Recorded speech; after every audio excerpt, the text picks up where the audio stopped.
Hi viewers, welcome to our channel. ప్రస్తుతం మనతో పాటు ఇమ్మంది రామారావు గారు సీనియర్ జర్నలిస్ట్ ఉన్నారు. వారితో ఒకసారి మాట్లాడదాం. సార్ నమస్కారం. సార్ నమస్తే బాబు. సార్, జై జై హై తెలంగాణ సాంగ్ ని మన కీరవాణి గారు కంపోజ్ చేయడం మనకు తెలిసిందే. అయితే ఇప్పుడు అంటే తెలంగాణ పాటని పక్క రాష్ట్రం వ్యక్తి కంపోజ్ చేయడం పట్ల TCMA వాళ్ళు, తెలంగాణ సినీ మ్యూజిషియన్స్ అసోసియేషన్ వాళ్ళు రేవంత్ రెడ్డి గారికి కంప్లైంట్ చేశారు. సార్ ఒక లేఖ కూడా రాశారు. అంటే మన సాంగ్ కదా, మనమే కంపోజ్ చేసుకోవచ్చు కదా, వేరే రాష్ట్రం వాళ్ళు ఎందుకు అన్నట్టుగా. మరి దీనిపైన మీ ఒపీనియన్స్? మనకు పాత సామెత ఉంది, పని లేని ఎవరో పిల్లి తల గోరిగారు. అలా కనిపిస్తుంది. ఇది తెలంగాణ దేశభక్తి సాంగ్ ఏమిటి, దానికేమో MM కీరవాణిగా చేత మ్యూజిక్ చేయించినట్టయితే వచ్చిన నష్టం ఏమిటి? అసలు కళ అంటే వీడికి ఏమన్నా తెలుసా? నువ్వు లతా మంగేష్కర్ తాలూకు పాటని మా ప్రాంతం కాదని తిరస్కరించగలవా?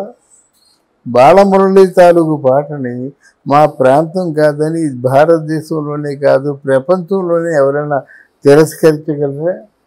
అలాగే ఇప్పుడు కూడా ఘంటసాల గారి భగవద్గీతని ఈ ప్రపంచ వ్యాప్తంగా ఎవరైనా తిరస్కరించగలరా? అలాగే MS సుబ్బలక్ష్మి ఆవిడ గానా నాపగలవా?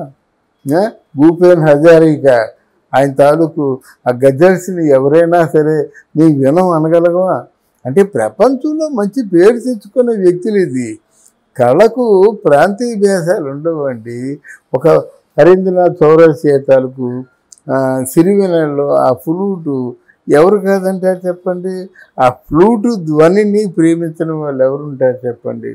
ఇవన్నీ ఎందుకు చెప్తున్నానంటే, ఏ మ్యూజిక్ అసోసియేషన్ అయినా సరే మ్యూజిక్ ప్రాంతాలకు అతీతంగా ఉంటుంది, దేశాలకు అతీతంగా ఉంటుంది.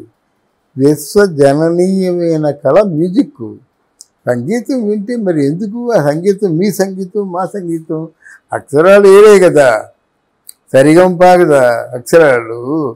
అందువల్ల దీన్ని కాదనేటువంటి ఆలోచన ఎవరికి వచ్చిందో వాళ్ళకి చేతులు ఎత్తి దండం పెట్టాలి.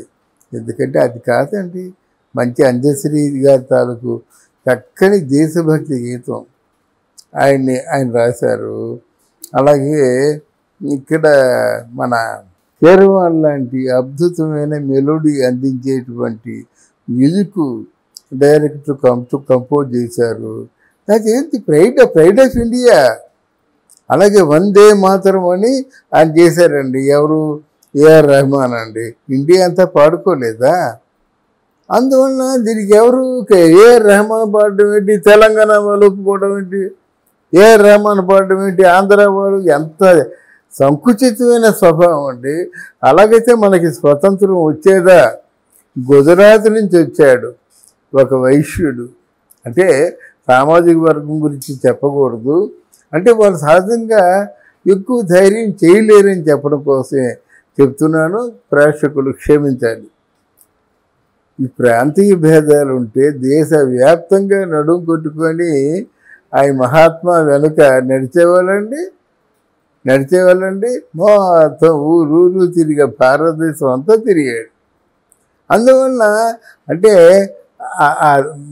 దేశీయ సమైక్యత లేకపోయినట్టయితే వాళ్ళని క్షమించకూడదండి. మీరు ఎక్కడ ఉంటున్నామంటే ఐఎమ్ తెలంగాణియన్, కన్నడియన్ అలా చెప్పుకుంటే ఎలాగవుతుంది? ఐఎమ్ తెలుగు అంటే ఎలాగవుతుంది? ఐఎమ్ ఇండియన్ అని చెప్పే పరిస్థితి ఈ రోజు వరకు రాకపోతే ఎలాగవుతుంది? ఎప్పుడు స్వతంత్రం వచ్చి చాలా కాలం అయిపోయింది కదా, 78 ఎంతో ఎందుకు లెక్క పెట్టలేదు. అయితే ఇంతవరకు కూడా ఇండియన్ జాతీయ సమైక్యత అనే భావన లేకుండా ఇలా చిలిపిగా సిల్లీగా మాట్లాడుతూ ఆ రేవంత్ రెడ్డి మీద ఇటువంటి పోస్టులు పెట్టడం. రేవంత్ రెడ్డి చేసిన తప్పే ఉంది అక్కడ? అందశ్రీ అంటే మంచి గౌరవం. అందశ్రీతో రేవంత్ రెడ్డి తాలూకు ఇంటర్వ్యూ కూడా నేను చూశాను. ఆయన బాధ ఆయన చెప్పుకున్నాడు. అంటే సమసమాజ స్థాపన ఎంతవరకు కాలేదు. ఇప్పుడు దళిత బహుజన పీడిత అదే వీళ్ళ వర్గాలు అందరికీ న్యాయం జరగలేదని చెప్పాడు. ఆయన పాటలు పాడి వినిపించాడు. చాలా ఉద్వేగభరితంగా ఉంది. కళాకారుల పేరుతో ఎవరెవరు మోసం చేస్తున్నారు, ఎవరెవరు ఎంత సంపాదిస్తున్నారో అది కూడా చెప్పాడు. కళలకు వ్యాపార సరళి ఉండకూడదు. ఎంత ఇచ్చి మీరు కళాకారుని తృప్తిపరుస్తారండి? ఒక రాగాన్ని అద్భుతంగా వాడు వాయించేస్తాడు సౌరాశయ, దానికి డబ్బులు ఇస్తే విలువ తీరుతుందా? ఎంఎస్ సుబ్బలక్ష్మికి డబ్బులు ఇస్తే రుణం తీరుతుందా? అలాగే ఆయన పేరేం పేరు, మన బాలమురళీకృష్ణ గారు. అయితే వీళ్ళందరూ అతీంద్రియ శక్తులతో కారణ జన్ములుగా భావించారనేటువంటి ఆ విషయాన్ని